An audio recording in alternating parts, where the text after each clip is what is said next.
So what does Trello look like properly set up for a Scrum? Quick review. A Scrum is 3 to 5 people, about 15 days. You set up basically a list of things you think you can accomplish, and then you work on them every day.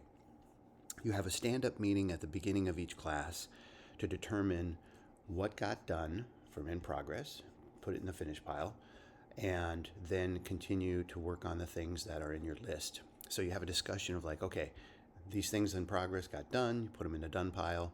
Then you take new things and put them in progress if you have new things to put in here.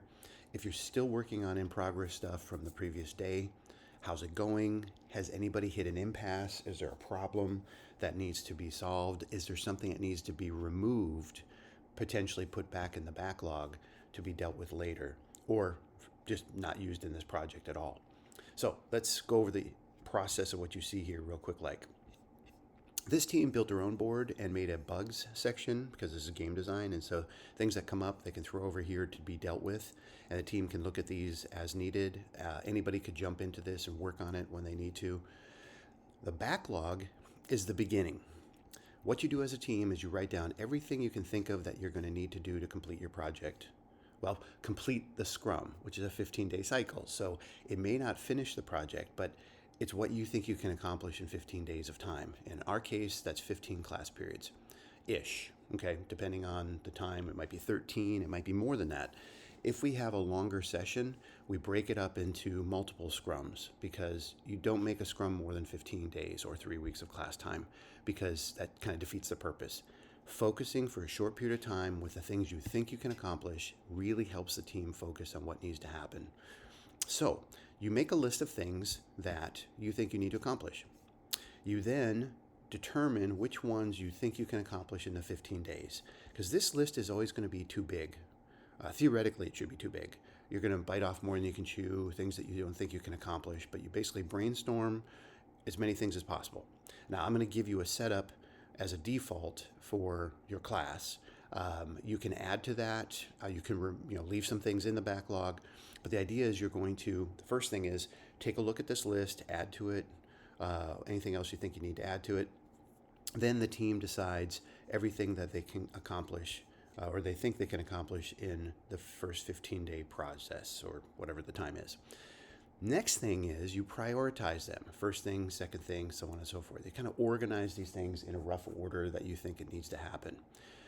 Then the next thing is these numbers that you see here are complexity. It's a combination of time, people, effort that's going to need to go in to complete this task.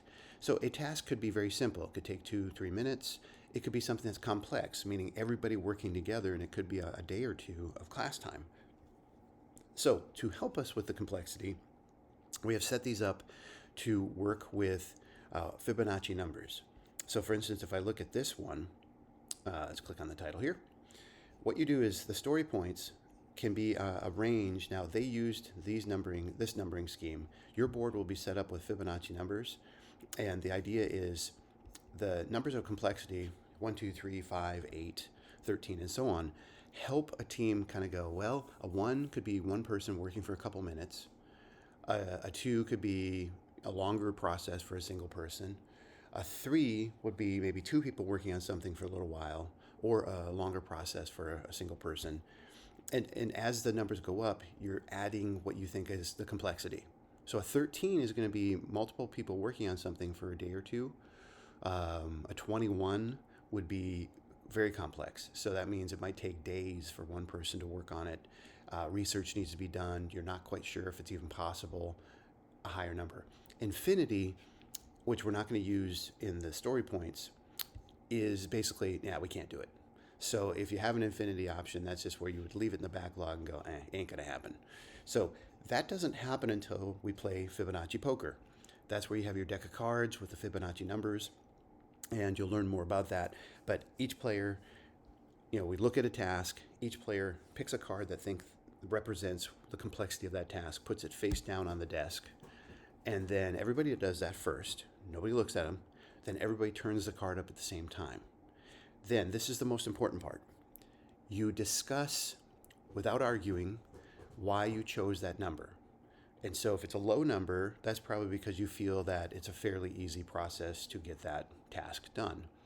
If it's a higher number, you might think it takes more time. Each person states why they chose their card. If the cards are in a sequence of 1, 2, 3 or 3, 5, 8, you pick the middle number. And then that's the number you put in here for the story points. If the numbers fall out of a range of 1, 2, and 3, like in an order of a sequence of 3, then you revote. After each person has said why they chose their numbers, then you revote.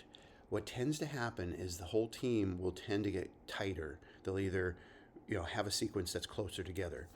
So for instance, if one person on your team has already done this thing before and they really know how to do it, if you put a higher number because you felt like, I've never done this, I have no idea how to do it, it sounds really complex, but somebody else is like, oh, I've already done this before, it's really easy. Oh, well then I, on my second vote, will probably have a lower number because I believe our team can do it. Okay? This is the most important part of the Fibonacci poker piece, is that you're finding out what the team knows. You're finding out what the team is capable of. And if you just try to talk about the number, what happens is that you, the dynamics of the group gets kind of messed up because you have one person who will talk more than the other. Person may not know what they're talking about, or there's something weird that could happen. But by having the cards face down and then each person stating why they chose their card, you're revealing information that is not obvious to the team. This is the most important part. There's hidden knowledge, there's hidden experience, there's hidden perspective that the team needs to understand, and that's not going to volunteer itself. It has to come through the process of talking about why you chose the card. So, again, you don't defend your position, you just state why you chose that number for that task. Once you get started on this process, it goes pretty quickly. So, somebody will say, the Scrum Master should say, okay, final boss of Lava World Art. Then everybody picks a card, puts it face down, flips it up, states why they chose their thing, look for the numbers. If it's a sequence of 3, pick the middle one, put it on here, move on to the next task. Okay? Now, summing all this up, as I was saying at the beginning of the video, once you have your list of things you think you can accomplish during the Scrum, which is usually a project session, you then start working on things. Each day, a stand-up meeting is basically what was done in the in progress, put it in the finish pile, and then put new things into the in progress thing. And the piece that you use the burn down chart for is whatever the number is here at the start of the project, the total number in the Scrum, is what you put at the top of the column for the day of the project. So that number, for instance, the current Scrum would be 71. So on the burn down chart, if it's day 1, you're going to write at the top of that column 71. Okay, and then you can pencil in the whole column. Just fill it in because your project starts with the whole column being 71. Now, tomorrow when you come in, if you've moved a couple things over into the in progress area and they're now completed, you can minus whatever that is. So if I moved 5 and 17, if these got put in here, I would take that number, take 22 off of the 71, and now the column to the right for day 2 would have the 71 minus the number of things that got accomplished the day before. So, in review, the process works. This is used in a lot of art and technology industries, and I want you to have practice with this so that your teams can be more efficient. It's very helpful to find out who's doing what and when, and that's it. Oh, one other thing. These colored shapes here are who's doing what. So the labels are the name of the person who's responsible for that task. So you can have labels for each person. You can even have a label for a combination. If it's everybody, you can make an everybody label, and that would be helpful. So sometimes I will front load those to say the editor is going to do this or the level designer. Oftentimes, or in this team's case, they just automatically put it in for the people that are on their team, which is a more mature approach to it. Oh, I guess that card can't be found. So let's go over here. Well, there you go. Thanks for watching and enjoy Scrum.